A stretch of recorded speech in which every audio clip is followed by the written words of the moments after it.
Let me ask you something. What if the fastest way to stall your career in church media has nothing to do with your talent? Nothing to do with how well you run cameras, direct a service, edit a video, or even run cable.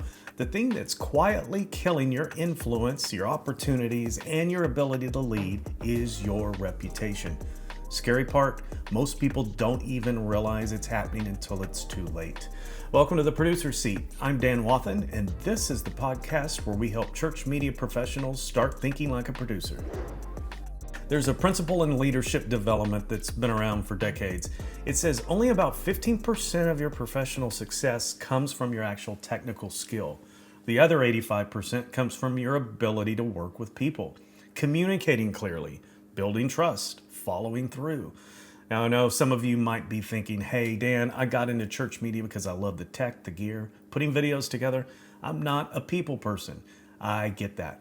Honestly, I'm more of a behind the scenes kind of person myself. I'm more comfortable that way. But here's what I've noticed. I literally can't tell you how many times I've reached out to a church media leader and never heard anything back. I'm not talking about sales emails or spam, all that. I ignore those too, trust me. I'm talking about real, genuine connection, real people, someone you know. This might be a ministry connection, someone with a genuine question for you, someone interested in volunteering on your team, and nothing. Not responding is one of the fastest ways to damage your reputation because people don't automatically think, hey, this guy must be busy. They think he never responds. And once that label sticks, it's so hard to shake it. Your external reputation matters more than you think. It affects whether the people around you, staff, volunteers, collaborators feel supported and valued, or whether they feel like they're constantly chasing you down. It affects whether other churches want to work with you. It directly affects your ability to grow a team. Let me bring in a concept from the business world for a minute. In business, there's something called a lead. You probably heard it. A lead is simply somebody who's interested in what you offer. That's it. They haven't even said yes yet. They're just interested. Businesses pay big money for leads because leads are potential. Leads are growth. Without leads coming in, things stall. No money coming in. So now here's the connection to you. In church media, your leads are volunteers, but it doesn't stop there. A lead could be a coworker reaching out for help, pastor asking a question, someone outside your church wanting to genuinely connect. That person who emailed about running late, running camera, lead. The college student who wants to learn more about editing, lead. The person who checked the box on the volunteer form, lead. Anyone raising their hand and reaching out to you is an opportunity to build trust. Those people are gold. Start treating them like that. In the business world, there's a rule. Never let a lead sit more than 24 hours without responding because interest fades super fast. People move on. Same applies to your team. When someone reaches out wanting to help, respond that day if you can, next day at the latest, because the people raising their hand right now, they may be the very people who determine how far your ministry can actually go. Now let's talk about something even more important. This is your internal reputation. This is how people inside the church or your organization experience working with you. And here's something most people don't think about. Reputation inside forms quietly.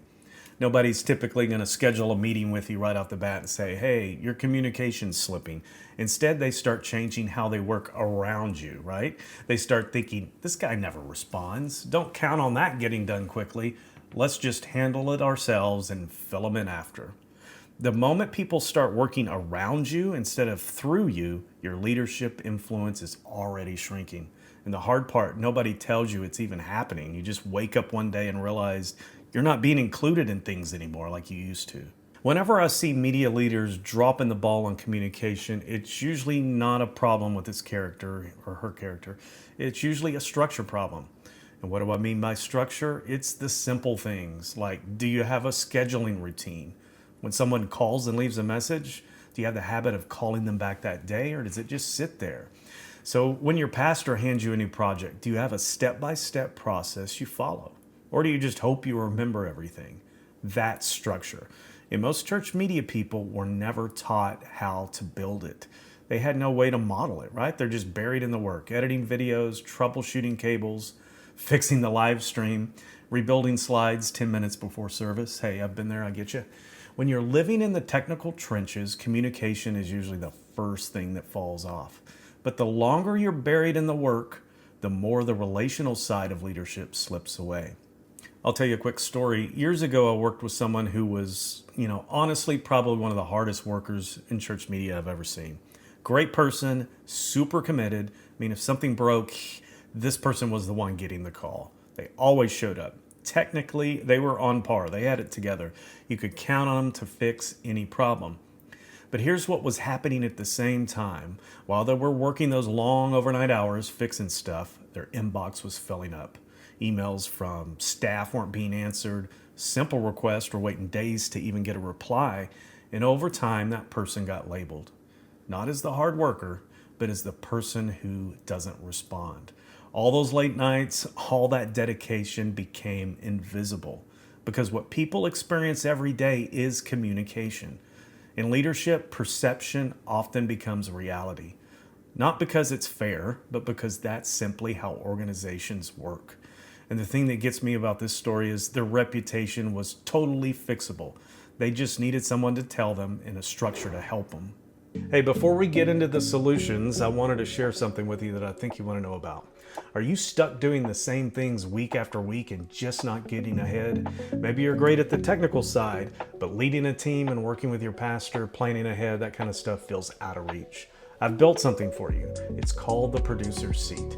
It's a private working relationship, just you and me, for church media leaders stepping into producer level responsibility. Leading your team well, working with your pastor without the guesswork, planning ahead instead of just reacting every week. If you're ready to make that move, reach out to me today and let's talk. Now back to the episode. Okay, so how do we actually fix this? I want you to pull out your calendar and your daily schedule right now. What? You don't have one? You don't have a daily schedule? Okay, that's okay. Today we're actually going to start building one. And here's how I personally do it. I use two methods that work together. First, I use my Apple Calendar for anything time specific. Could be like a meeting, a call, a deadline that comes through via email. It goes into my calendar immediately because I don't trust my memory for that stuff, right? But the second method is probably one that's made the biggest difference. For probably I would say the last 2 years, I've been using an analog planner. That's right, a physical paper planner. And it says 2026. Old school, I know, right? But here's why it matters. There is something about holding time in your hands. All this is time. I can physically feel and see how many days have gone by. I can flip through and see how many pages are left in the year. If I look here, we have a whole lot of the year left. Here's what we've used so far. You can't do that digitally. You just can't. And I'll tell you, there are moments when I'll flip through and go, wow, 3 months have gone by and I've barely moved a certain project forward. And that's a super big gut check. It's kicked my tail into gear more than once. In my planner, I write down all my appointments and I break it down. There's every task for that day. I list it out, everything. It could be picking up clothes at the cleaners, grocery runs, emails I need to return, specific emails, calls to make, scripts to write, project milestones, every bit of it. At the top of each day, I'll write my top 3 priorities. These are the 3 things that have got to get done today. Even if everything else slides to tomorrow, these 3 won't. One of those 3 is usually always communication. So that's returning emails, following up with a volunteer, checking in with a staff member. So here's a hack that I think you'll like. Every morning while I'm having coffee before the day gets too crazy, I finalize that list and then I open up ChatGPT on my phone and I've built a custom AI agent in there and I've even named it Ellen. I named it after her. This was an amazing assistant I had years ago. She was great. Ellen knows how I work. She knows I like creative tasks in the morning and more routine stuff in the afternoon. So creative in the morning means things like working through a video concept my pastor gave me, planning a big volunteer event, developing a new show idea. That stuff needs fresh brain space. So routine in the afternoon means editing a podcast, answering emails, prepping the control room for a midweek service, pulling cable. It's important work, but it doesn't need your full best creative energy. So I give Ellen my task list, and then she builds me an hour by hour schedule for the day with check boxes next to each task. And I'll be honest, crossing things off on that list really feels good. It feels like you're actually moving because you are. I actually print it out and then I paperclip it inside my physical planner, or I'll just transfer the times that Ellen gives me next to the items on my to-do list. Or if you want to get real fancy, ask ChatGPT to generate a downloadable calendar file. You can drop it into whatever app you use. And if you're in the Google world, Gemini actually talks directly to Google Workspace, so it's super easy. One more thing on this. If you're not paying for a pro plan on ChatGPT, Gemini, or Claude, do it. I mean, I tell people all the time, it's the best $20 a month I spend. I would get rid of Netflix over this account if I had to. If you want something different, you got to start doing something different. And this is one of those things. When you get intentional about your day, people notice.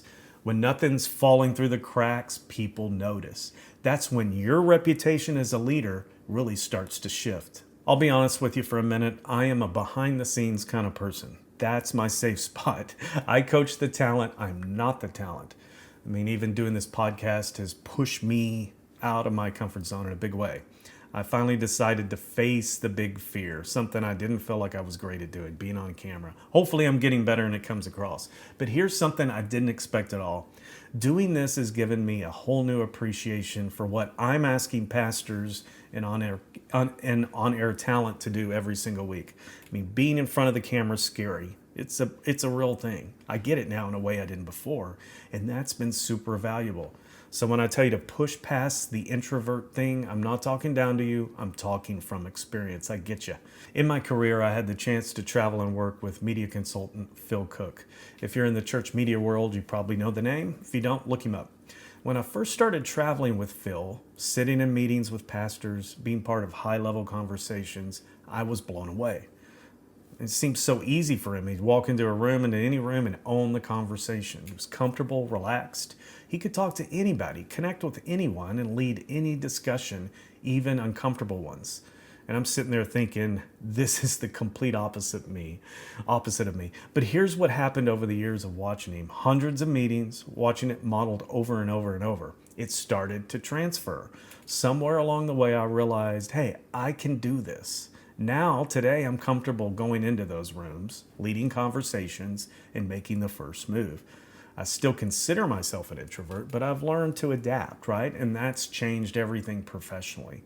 You can be an introvert and still be a connector. It's a skill, and skills can be learned. So for those of you dreading that first move, like approaching someone about volunteering, returning that call, sending that email you've been sitting on for a week, do it. The moment you do, you're going to feel great. You're going to feel on top of the world. And the other person, they don't think you're weird. They're expecting it. They were probably hoping for it. If you do this enough times, it just becomes part of who you are. All right, so let's land the plane. Your reputation as a media director isn't built on the gear you own. It's not built on the hours you log. It's built on responsiveness, on reliability, on whether people feel like they can count on you. And the good news, sometimes simply protecting your reputation is as simple as putting a little margin in your day and staying responsive to the people around you. That's it for today's episode of The Producer Seat. If this resonated with you, please pass it along to another media director or creative leader you know. And if you would, subscribe to this channel. And if you're ready to move from tech to producer level, I have a program called The Producer Seat, and it's open and taking applicants. Find out more at the website below. Till next time, think like a producer.